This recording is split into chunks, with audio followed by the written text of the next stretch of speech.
What's up YouTube? It is Yeti here, and I'm going to be talking about my 2025 ski gear. I'm going to start off with my base layers. These are all merino wool base layers I got from MEC over the years. These were hand-me-downs from my dad. I think they're from, are they merino? They're not, those are polyester. These are merino wool. And then just got basic ski socks. I mean, nothing much really to say about them. And then we got the neck gaiter.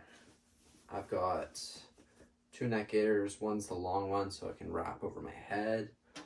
Then I got a smaller one that is just a neck gaiter. So overall, that's what I'm using for my underlayers. And then for my mid layers, I'm using Black Rose or Aura, I think it's called, jacket. I like it, keeps me warm. I haven't actually used it on the slopes yet, but I expect it to do pretty well. It's going to be what I'm wearing underneath the shell, so take me on to the shell. Honestly, I probably could have got a better one, but it's a Gore-Tex jacket from Volcom. I just bought it, so it was half off. Pretty good deal. Volcom Duo Gore-Tex jacket. So I wish I could tell you guys more about my underlayers, but hoping it's going to get the job done. I paid like, what, like 150 bucks or something, so I got a steal of a deal for some Gore-Tex gear. These are really nice. Volcom's men's large pants, I don't know, it doesn't say anything else about them, but Gore-Tex as well. Everything's Gore-Tex. At least I try to have it be. Keeps the water out. It's proven to work. Got the gloves. These, love them. They Testa gloves, Gore-Tex leather on the side, never get wet, plenty warm, keeps me warm even when it's Whistler and it's -20 or whatever. Yeah, overall, love these guys. Goggles. We got the Oakley Flight Deck. Got great vision out of these guys. Yeah, you can switch out the lenses pretty easily. You squeeze them, pop them out, and can throw in the clear ones. Wish it might be like magnetic ones. My dad has one. Love those guys, but these still work pretty well. Then we got, of course, the bench shell. K2 helmet, K2 diversion. They got speakers in the helmet. That was my main selling point on these. Although I wouldn't recommend buying helmets with speakers because I hit a tree and they broke pretty fast, so it's whatever. But weighs a bit more than it should. Got vents on the top, and then I threw on a GoPro mount on the top, which I can just snap on the GoPro. The climbing harness gets the job done, really. It's black diamond. I like it. I don't really know what much else to say. I guess it's not really a skiing thing, but can be. I just have a regular ATC for this guy. And then I guess for the backpack, it's North Face. It's been in my family for like 5 or 10 years now. So these are Pomoka Free Pro 2.0, I think. Might have I don't know, it's a long name. Probably somewhere mixed up in there. Pretty good. It's not too sticky on the way up and still slidey and stuff, and this is the 4th season with them. And yeah, love them. They still have their glue. Lasted me forever, and ever since I started touring. These were my first skins. I've tried some grippier ones midway through, and I feel like it's too sticky, slows you down too much, too hard to move, but love them. Let's get it going on to actual hard goods. We got the boots, the Atomic Hawx Ultra Boa 130. Such a long name, but love them. Got the Boa system, which got the cable that tightens around the foot. Love that guy. Really makes it more of a wrapped feel, I'd say. I hated the other ones. It used to crush my the arches of my feet, and yeah. And then with these guys, liner, love it. Heat molded it. It's the platinum one, I think. Yeah, Mammut Platinum. And this guy works wonders. You got nice system at the front, which I don't think I've ever heard another stock liner having it, where you can customize the length of the liner inside based on your arch, and works wonders. Makes it so much easier, especially for when you're doing boot fitting. And then on these guys, I have a custom insole made. This was probably, I think, the best purchase out of anything. One thing, we added some extra support on the top because I was having it where I do landing and I feel it squishing, and now it's rock solid. Molded to my foot. Works wonders. And then you still got the flappy toes, so it's not so you can still pivot your toes and get a little bit of mobility in there. So overall, love these boots. Oh, and also they have a great walk mode. Decent amount of mobility, I'd say, like walk motion. Could be more, but for a high performance boot like this, where I can use it on the resort and touring, works wonders. Yeah. Ski poles would be the next thing to talk about.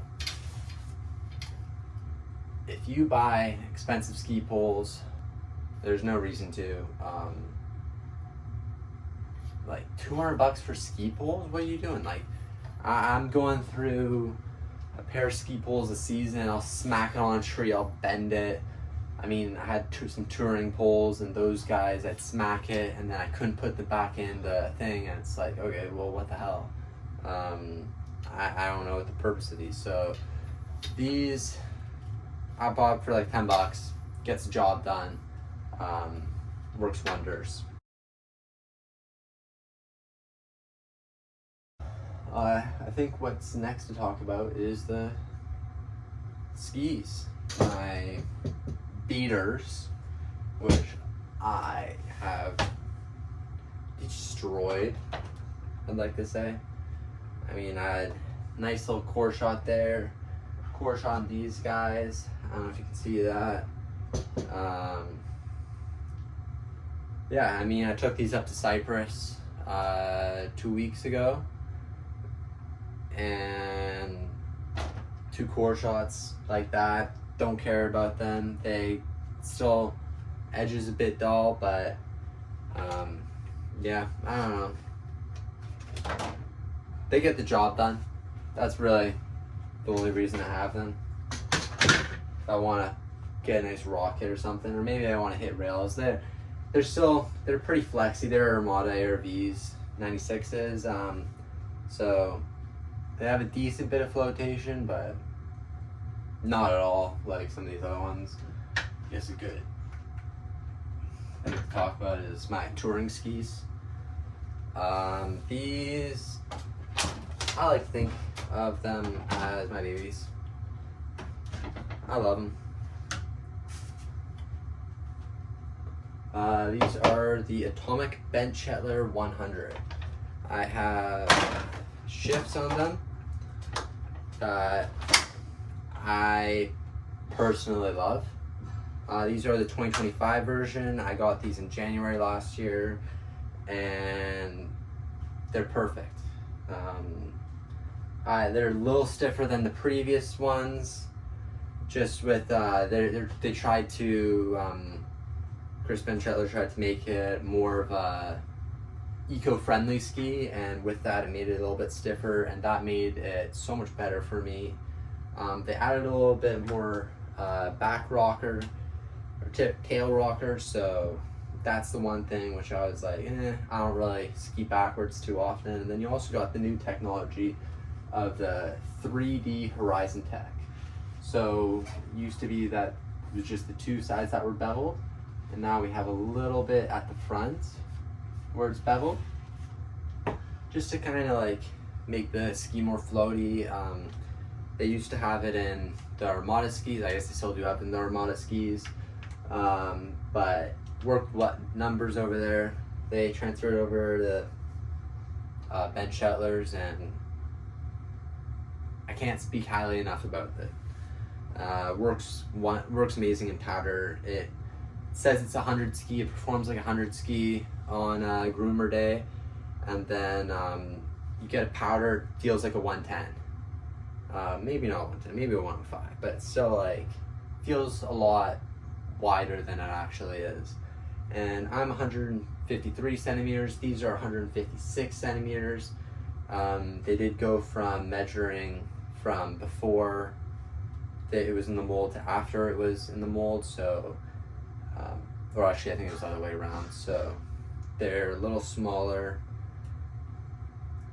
The number's a little smaller than how long it actually is. I think it's like 188.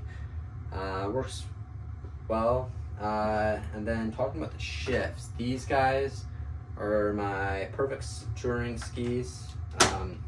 These are the shift 13s, so just pop your boot right in here. I guess I can show you guys.